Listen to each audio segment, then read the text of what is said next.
Hi guys, Dave here. Dave's LFC Chats. I've got the legend. He's back with me. Ross Chandley from the Redmen TV. As you can see behind him, he's in the studio. How are you, Ross? Good, thanks, mate. Yeah, thanks for having me. Good to be back. Well, I wouldn't go as far as legend, but I'll take it. Well, I call Chris Pajak a legend, so I'll call you a legend. That's because he is. He's been doing this for 10 years. I've been here for 5 minutes. Yeah, actually, just before we get into it, 10 years Redmen TV are going now, aren't they? Yeah, I think over at Paul having a discussion, I think it's 10 years on YouTube, but I think it's been going slightly longer than that. So it's nice to go 10 years and win the league title at the same time. Wow. Yeah, nice anniversary, isn't it? Yeah. Nice anniversary. Would have been nice to do it earlier, but you know. It would have been nice to celebrate it properly. That would really would have been. Yeah, it would have been good, yeah. The party's on hold. What? The party's on hold. Yeah, party is on. I've had a few beers now. Don't be. You know what I mean? Come on. Just build it up, mate. That's all it is. Exactly. Okay, we're just going to get through a few things. Obviously, the Premier League starts Saturday week. Liverpool's the big one. Anfield, Leeds United, who got promoted as champions. So the championship champions play the Premier League champions. Bit of a mouthful, but I'm really looking forward to that game. Less fans, no fans in the ground, of course, but. I think it'll be a tough game for Liverpool. Leeds. They've nothing to lose. No. It's I saw on Twitter someone called it the battle for the canal, the Leeds Liverpool canal. So whoever wins gets to keep it. But you know, it'd be interesting to see. Like you said, you know, they've got nothing to lose. I've got a mate who's a Leeds fan I went to university with, and when the fixtures came out, I texted him and said, you know, how do you think Bielsa's going to approach this? Yeah. Because like you said, they've got nothing to lose, but also in the nicest possible way, he's a bit of a psychopath. You know, on the sidelines and what he does and all the Spygate stuff. So, I don't think they'll come to Liverpool with any fear or I think they'll fully back themselves.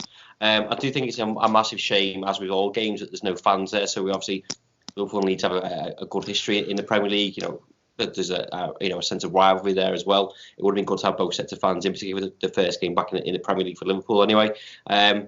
But yeah, it'd be interesting. It'd also be interesting to see how Liverpool get on as well. You know, the back end of the season, which I think a lot of people are getting annoyed with now. One of many things that people are getting annoyed with now. You know, performances kind of dropped off because there was nothing to compete for. Obviously, pre-season. The Community Shield is Community Shield. That's basically. It's a glamour friendly. It's a glamour friendly. Let's be real. But, you know, for Liverpool to be in competitive football again, I assume it's going to go back to what we were doing for the large section of last season, is go try and dominate games, take control of raw possession, tire teams out mentally and physically, and then pop up with a goal or two would be nice. 3 points is what's important, of course. But do you know what? We've a lovely little start. We've Arsenal and Chelsea as well thrown in there. I mean, you say lovely. It's not. It depends on the outcome. When you get past those first few fixtures, you can go, oh great, that was great. You know, we played Leeds, Arsenal, Chelsea. We've come out of it. We're in a good position. You know, we've set our mentality. We set our standard. We put a message out to the opposition in the league. You know, we're not messing around. We're here to kind of go again. But also, in terms of rhythm and confidence, it is 3 tough games. So, I'm expecting 9 points, but I'm also not at the same time. I think it's, particularly with the Arsenal playing at the minute, and obviously the transfers that Chelsea have made. I think crazy. He's kind of done that as well. So I'd probably be interesting for them. They're trying to bed in 3 or 4 first team play or 5 first team players. I think it is now, isn't it? Half the team, basically. Yeah, exactly. So again, that comes with understanding rhythm, knowledge of where your teammate's going to be, or what run your teammate's going to make. It's a short period for everyone. Liverpool fans, include myself in this, are in the same boat. Panicking of Liverpool had no turnaround time, or time to practice tactical things in training, or trying to get Minamino in, and other youngsters. Everyone else is in the same boat.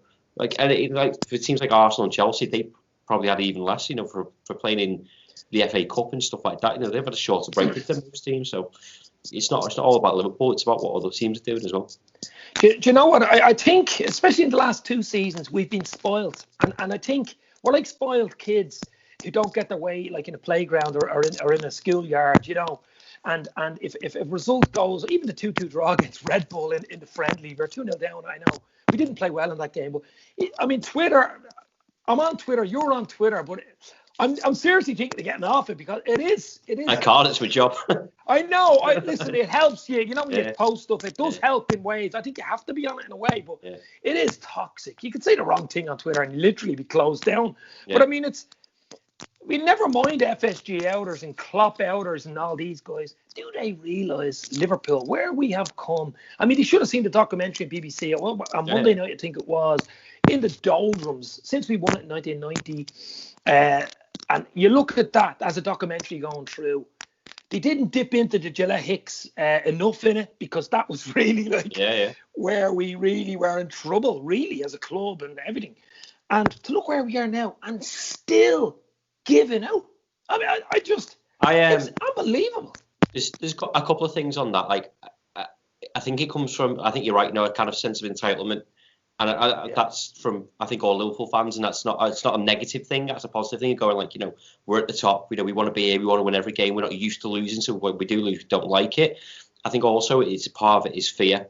Just we've come so close to winning titles before. Like under Houllier or Rafa or Brendan Rodgers, and we never quite got over the line. Now we're over the line. We're all in uncharted territory because none of us Liverpool fans have ever won the Premier League before.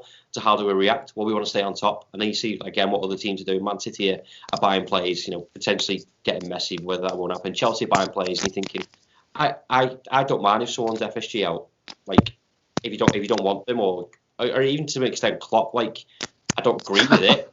I don't agree with what they're saying. But the problem with Twitter is there's a lot of people who aren't capable or don't want to have a conversation. So if someone says to me, FSG out, let's talk about it. Why are you FSG out? Why don't you like, okay, I understand your point of view. You want owners to kind of do this, blah, blah, blah. And then it goes the other way as well, of like these top reds that are called kind of dismiss and kind of belittle the people that want FSG out. So like, it goes on both sides. The Liverpool fans don't want to have a conversation with each other, which to me is absolutely fucking mental, because at the end of the day, we all want Liverpool to be successful. So why are we arguing? We all want the same thing. We all want Liverpool to, win trophies and go forward. Because you've got a different strategy of how Liverpool can go forward to me doesn't mean that you're a dickhead, but that I'm a dickhead. Like, you never walk alone, for God's sake. You know what I mean? That means we should all be in it together. But, but Twitter isn't a problem. I said, people don't want to talk about it. You say something and you go, oh, you're a top red, or you're FSG out. Like, tell me why. I don't mind having a conversation about football with people, but you can't. And again, if someone's got a picture of, I don't know, say Thiago and his username, blah, blah, blah. If it's not the real person, I think you lose a bit of credit, because I don't feel like I'm talking to a person. If you want to like keep your privacy sound, whatever, or someone's like got a John Henry picture and it's like FSG out, sound, that's your prerogative. But like, it's you're feeding what the club are doing. It's like I have no influence on the fucking club. So you know what I mean? It's like I'm not FSG out or FSG in. I'm just like I'm FSG not arse, because like I'm ultimately not that bothered about transfers. And as I say, I don't care about local football club. I agree with you. Go back 10 years to Jackson and Hicks and Gillette. Sorry, like we were on our arse basically. But I think a lot of people aren't FSG out. I think they're more multi-billionaire like Man City in. Oligarchs, basically. In. But I think there's a fine balance. And when they're seeing other teams like Chelsea and Man City at their own, actually putting their own money into clubs, I think that's what Liverpool fans want. And I agree with that to an extent. I'd love to see that. Not to the extent of Man City and what Chelsea are doing. I think we'd all like to go out, see there's a player there, we can go and get it, because we'd all like that. But we've known for the 10 years that they've been here, that's not how they're run. So, until someone can suggest someone else is going to come in and do that for me, it seems a bit of a pointless argument. I can't be bothered with. I seen the thing. I think it was on the Anfield Wrap. The philosophy of FSG, as you know, and we all should know, is that they don't usually risk. They don't risk transfers. They don't risk stuff. But I don't know who it was, but I think it was Gareth Roberts talking to Ian Bourne. I think it was talking about. Sometimes it's worth a risk. I think you were talking about the Thiago thing. Sometimes, I know he's 29 and he probably would be on big wages apparently, and he's not an FSG signing, but sometimes risks are needed. Got to break the mold sometimes. I think you can have a transfer strategy, but sometimes, like you did with Van Dijk and Alisson, that they weren't typical FSG signings because they cost so much money. But I think, and it also depends on the Gini situation. I think the excuse before was like we didn't know how much money we were going to spend. I think that the Werner deal, if that was now, I think possibly that might get done. But like 3 months ago, it was like, well, when are people going back into stadiums? Like we're hemorrhaging loads of money as other clubs are. But then again, I think Twitter's got toxic in the past couple of days, because you're seeing Everton spend money, you're seeing Sheffield United spend money, you're seeing Leeds spend money. All these clubs. You're thinking Liverpool are Premier League and European champion, world champions. So we're European champions. Sorry, we should have the funds to go and do that. What I think the truth in it is, a lot of these clubs are borrowing money that they haven't got to kind of sustain themselves, particularly like Leeds or Sheffield United, to maintain their presence in the Premier League, as it were. And Everton want to push on to different things. Liverpool should be doing the same for me, and I agree with a lot of it.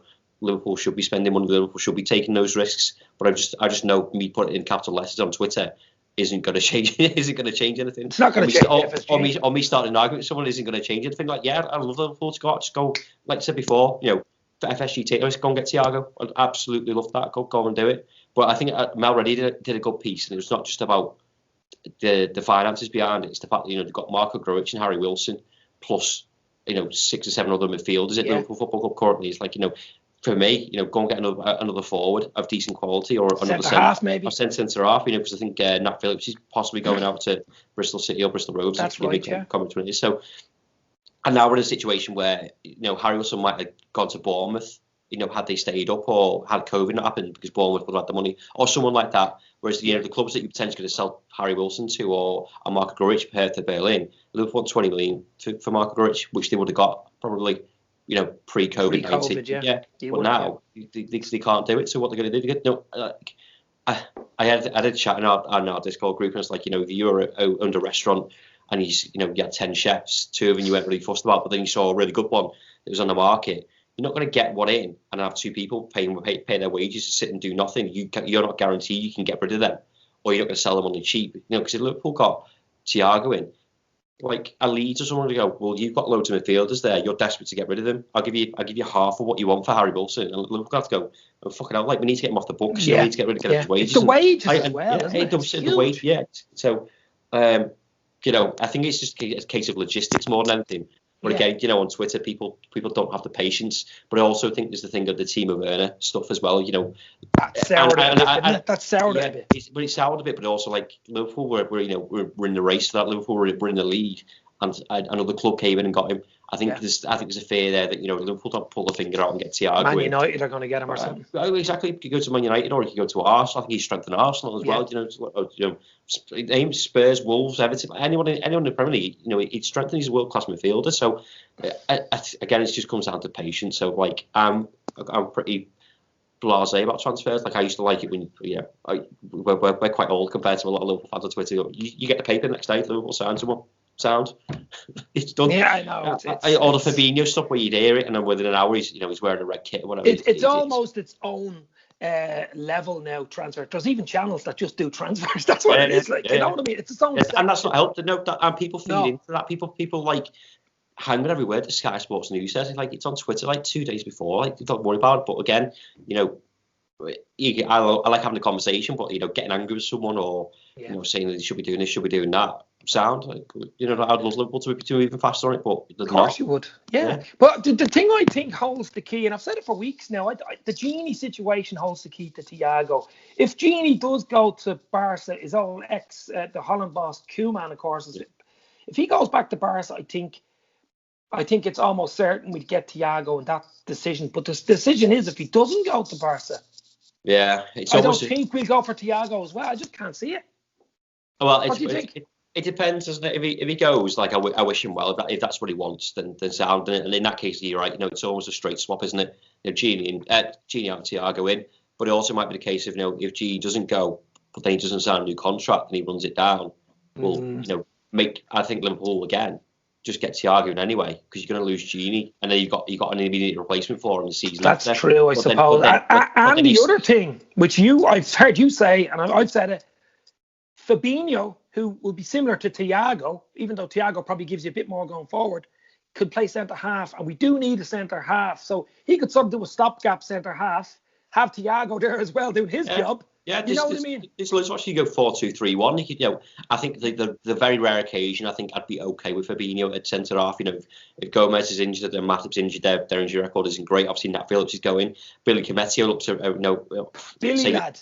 Yeah, Billy lad. Like, I say he looks really good. I've seen him for about half an hour playing football, but I just know he's built like a brick shithouse. Fine. Just whack him in there. But again, when you go for Premier League, Champions League, domestic cups, I don't think it's fair to chuck in, even in Nat Phillips, I don't think it's fair to kind of chuck someone of their caliber and go like, listen, we're expecting you. A bit like Nico Williams, like everyone's like slagging off Nico Williams like he's a kid.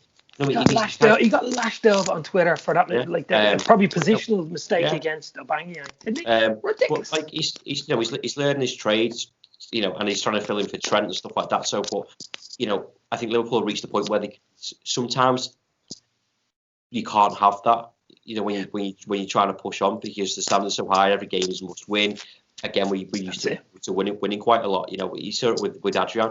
When Adrian came in, there's a drop off. I mean, we got knocked out of the cup, the Champions League and the FA Cup, because ultimately goalkeeping errors. No, that's not Adrian's fault. But you can't have two Alissons in your team.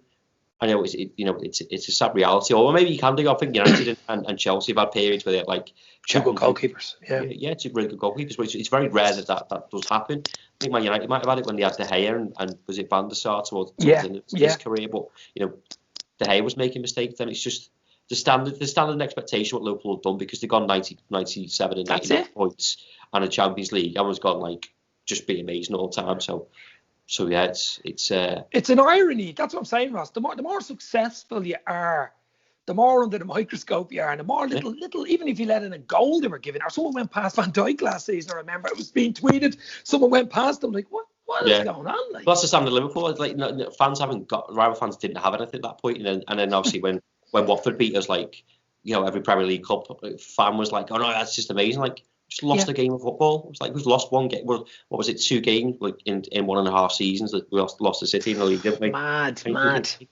Sound, that's fine. And again, that brings up the conversation like, oh, you're not as good as the Invincibles, or you're not as good as this. Like, why can't everyone just be good? Why can't you just say the Invincibles is great? The Man United's treble team was really good. I appreciate that. And it was like, well, you need to be better than this, you need to be better than that. I was like, I hate this. Like, my dad's bigger than your dad shit on Twitter as well. Just respect everyone. Like. Yeah, but there is no respect on Twitter. That's what.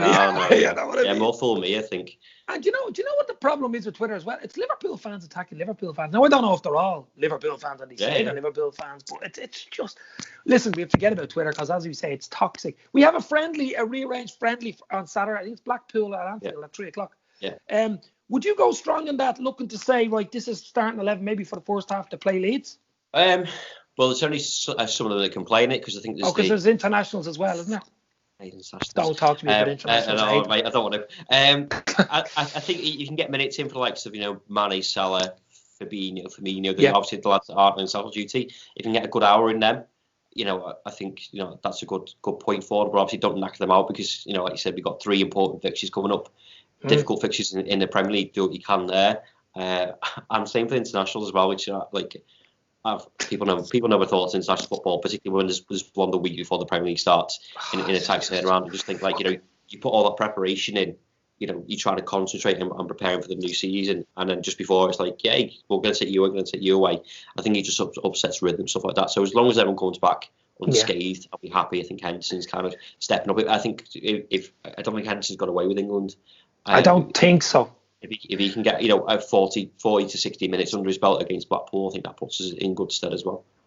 Just before we go, the Redmen TV put the mural up where Trent's mural from the Anfield Raptors on one side, and you put one on the other side. Alderhay, was it Children's Hospital was involved? Yeah. So that's we asked Jordan where he wanted to kind of dedicate it to, and that's where he put it. He does a lot of work with them, so kind of promote them and make more people aware of what they do. So obviously Children's Hospital based in Liverpool.